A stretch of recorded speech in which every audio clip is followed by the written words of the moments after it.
Hello, আসসালামু আলাইকুম। সবাইকে আরো একবার স্বাগতম সায়েন্স শিক্ষা পরিবারের অনলাইন ক্লাসে।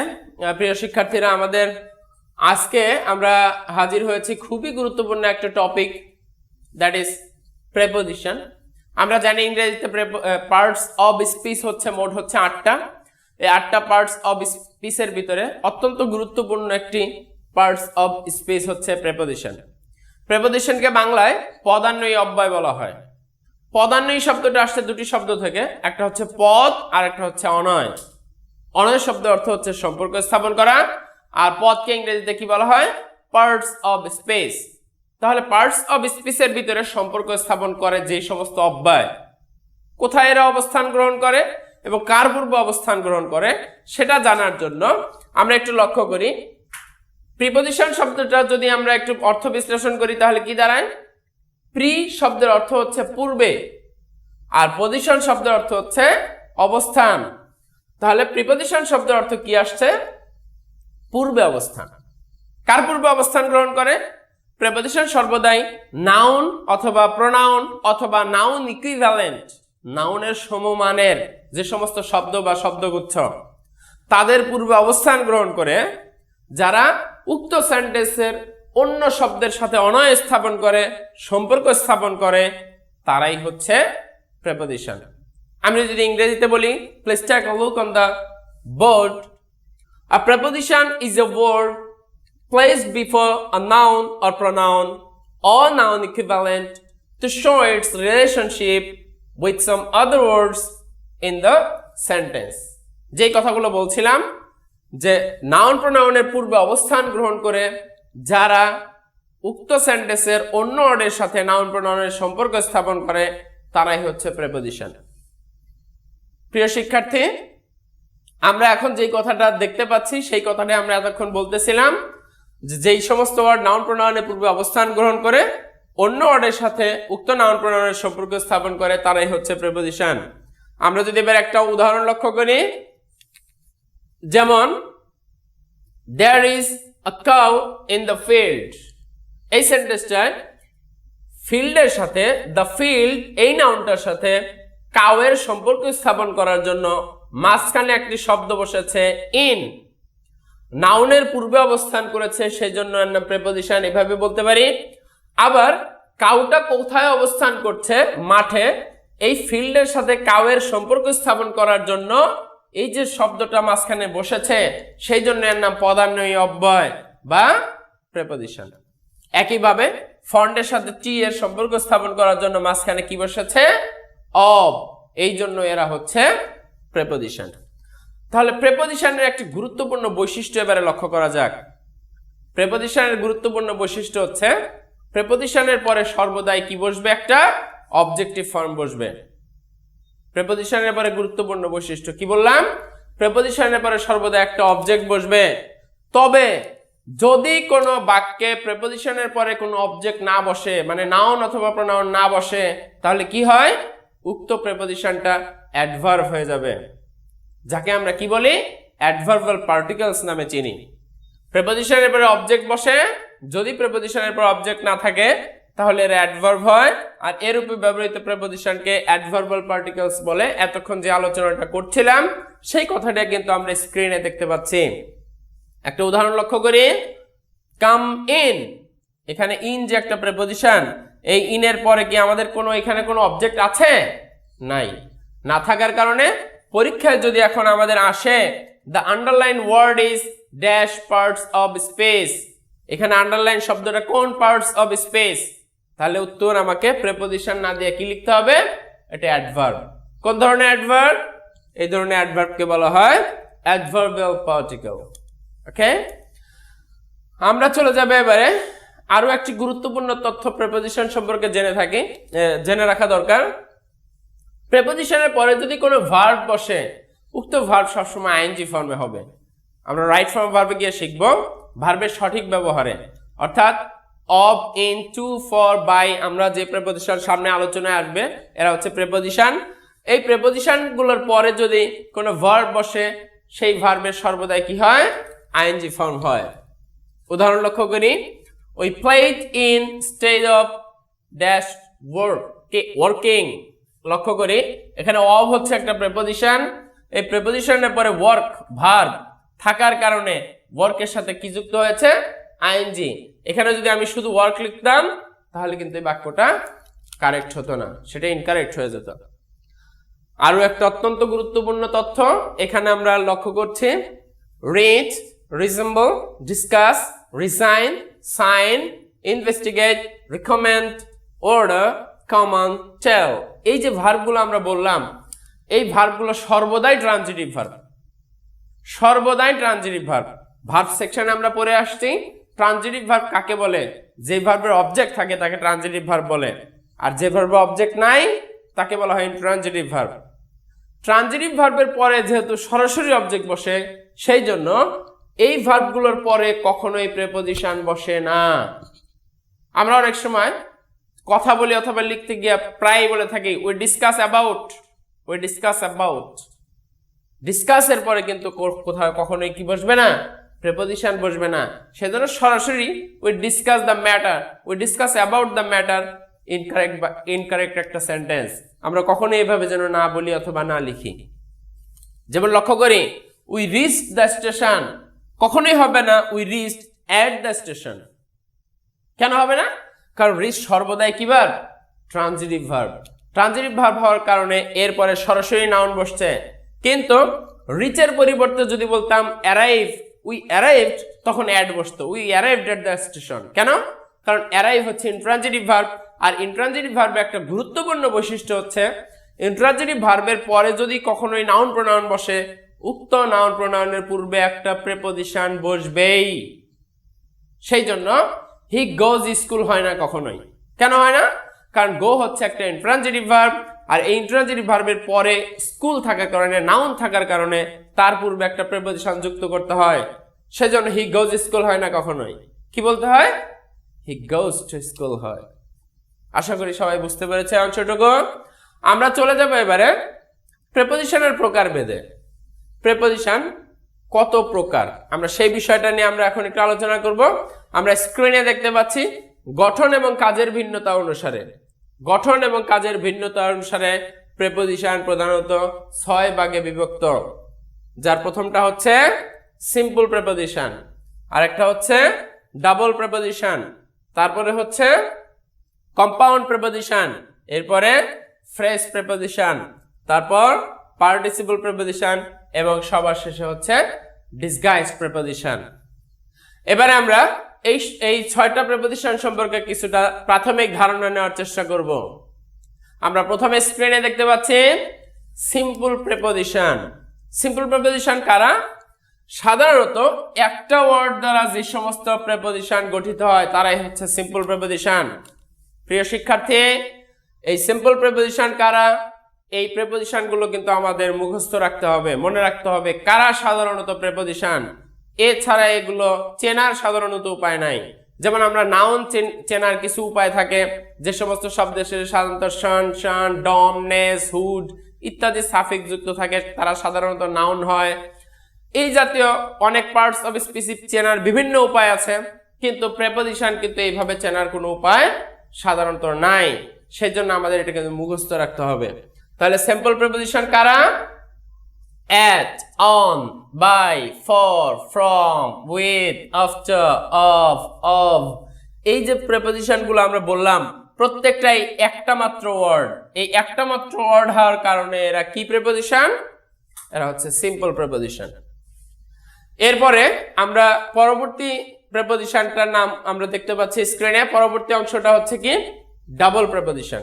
ডাবল শব্দ অর্থে আমরা বুঝতে পারছি যে দুই, অর্থাৎ দুটি সিম্পল প্রিপোজিশন একত্র হয়ে অথবা যুক্ত হয়ে যদি আরেকটা নতুন প্রিপোজিশন উৎপন্ন করে তারাই হচ্ছে ডাবল প্রিপোজিশন। উদাহরণ লক্ষ্য করি, ইন এবং টু যুক্ত হয়ে একটা নতুন শব্দ হয় ইনটু। ইনটুকে বিশ্লেষণ করলে ইন এবং টু দুটি সিম্পল প্রিপোজিশন উৎপন্ন হয়, সেই জন্য ইনটু হচ্ছে কি প্রিপোজিশন? Double preposition. পরীক্ষায় কিন্তু এরকম আসতে পারে, here he entered into the room, here into is dash parts of speech এইভাবে যদি আসে সেক্ষেত্রে তো আমরা বলবো প্রেপোজিশন। এবারে যদি উইথ ক্লাস সহ চায়, এটা শ্রেণী বিভাগ সহ উল্লেখ করো, সেক্ষেত্রে আমাদের বলতে হবে কি এটা ডাবল প্রেপোজিশন। একইভাবে within, with plus in, out of, out plus of, দুটি সিম্পল প্রেপোজিশনের সমন্বয় হওয়ার কারণে এরা হচ্ছে ডাবল প্রেপোজিশন। আমরা চলে যাব পরবর্তী প্রেপোজিশনটায়। আমাদের পরবর্তী প্রেপোজিশনের নাম হচ্ছে কম্পাউন্ড প্রেপোজিশন। খুব ইন্টারেস্টিং একটা প্রেপোজিশন। কিভাবে কম্পাউন্ড প্রেপোজিশন গঠিত হয় আমরা একটু লক্ষ্য করি।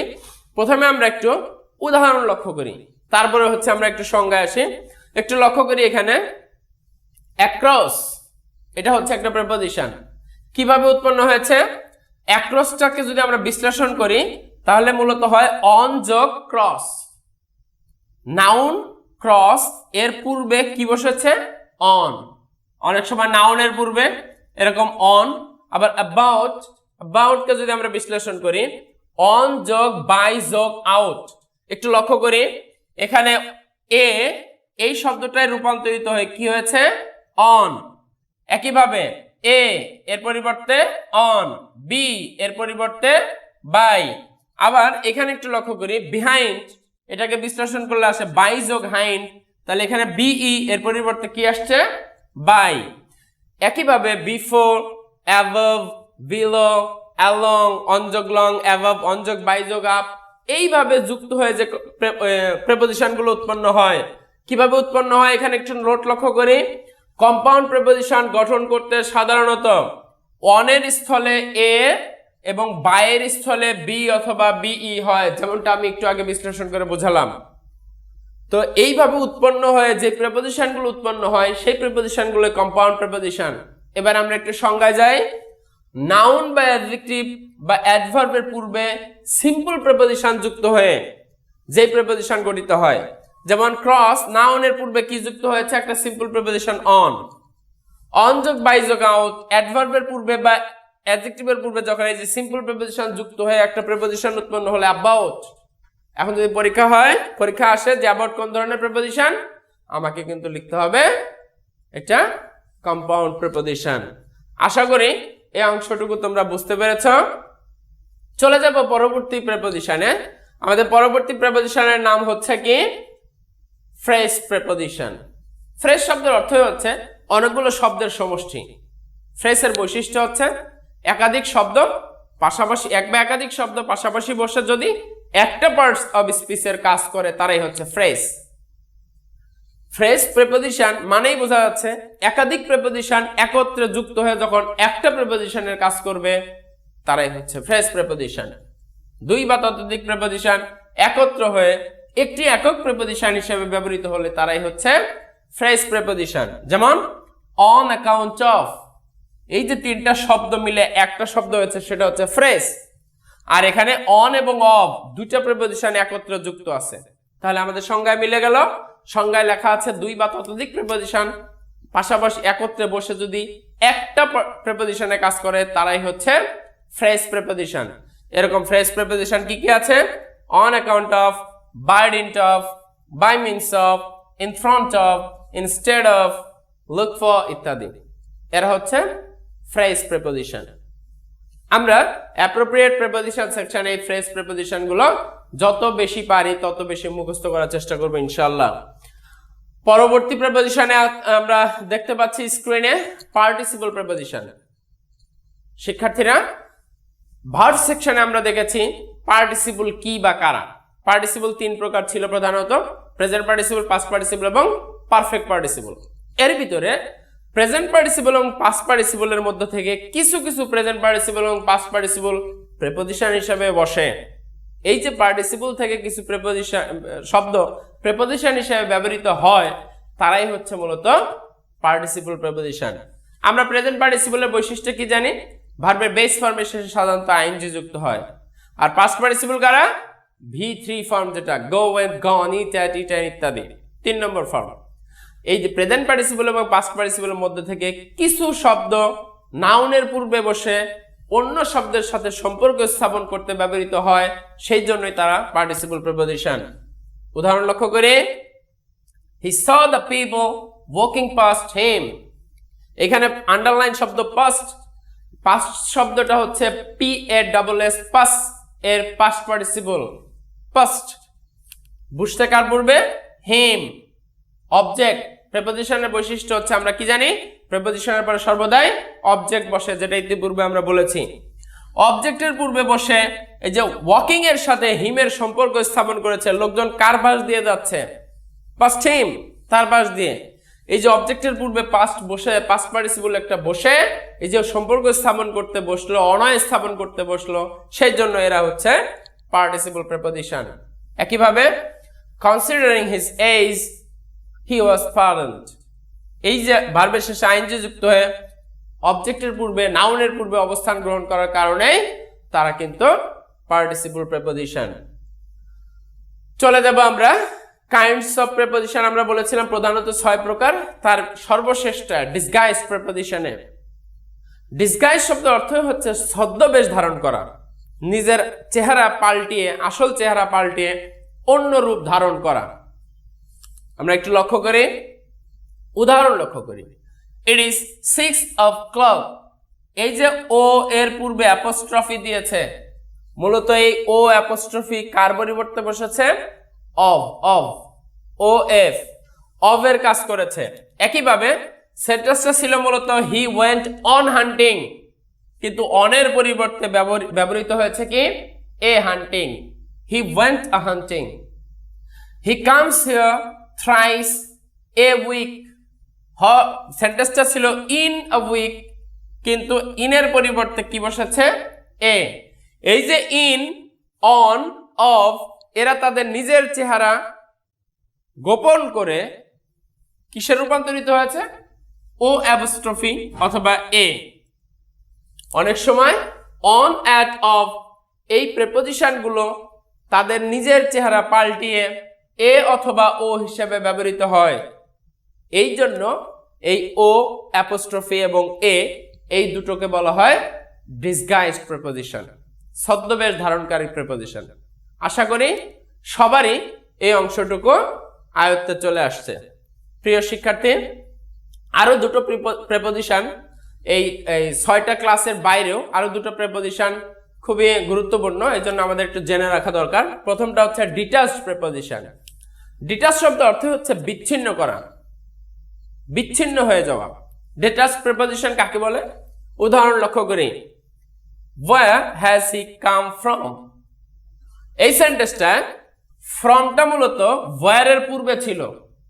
আমি যদি এর উত্তর নিয়ে আসি তাহলে আমাদের আরো অনেক সহজ হয়ে যাবে। where has he come from এর অর্থ হচ্ছে সে কোথা থেকে এসেছে। এর উত্তরটা আমরা কিভাবে দিই সাধারণত, he has come from Tangail, সে টাঙ্গাইল থেকে এসেছে। তাহলে টাঙ্গাইলের পূর্বে কি ছিল, ফ্রম, তার পরিবর্তে কি বসেছে where। টাঙ্গাইলের পূর্বে যেহেতু ফ্রম ছিল, তাহলে এই ফ্রমটা where এর পূর্বে থাকার কথা ছিল। কিন্তু ইন্টারোগেটিভ প্রোনাউন এবং অ্যাডভার্ব, ইন্টারোগেটিভ প্রোনাউন এবং অ্যাডভার্ব আমরা প্রোনাউন এবং অ্যাডভার্ব সেকশনে শিখে আসছি। what, where, when, why, how, হ্যাঁ, এই জাতীয় কিছু শব্দ ইন্টারোগেটিভ প্রোনাউন এবং অ্যাডভার্ব হিসাবে ব্যবহৃত হয়। এদের সাথে যে যুক্ত প্রেপোজিশন গুলো থাকে তারা ইন্টারোগেটিভ প্রোনাউন এবং অ্যাডভার্বের পূর্বে না বসে এরা বিচ্ছিন্ন হয়ে সেন্টেন্সের শেষে বসে। এই যে এদের সাথে যুক্ত প্রেপোজিশন বিচ্ছিন্ন হয়ে সেন্টেন্সের শেষে বসলো, সেই জন্য এদেরকে বিচ্ছিন্ন প্রেপোজিশন মানে ডিটাচড প্রেপোজিশন বলা হয়। এই জন্য what class do you read in, what class do you read in সেন্টেন্সটা হওয়া উচিত ছিল in what class do you read, কিন্তু what ইন্টারোগেটিভ প্রোনাউন হওয়ার কারণে তার সাথে যুক্ত প্রেপোজিশনটা সেন্টেন্সের শেষে বসলো, সেই জন্য এটাকে ডিটাচড প্রেপোজিশন বলে।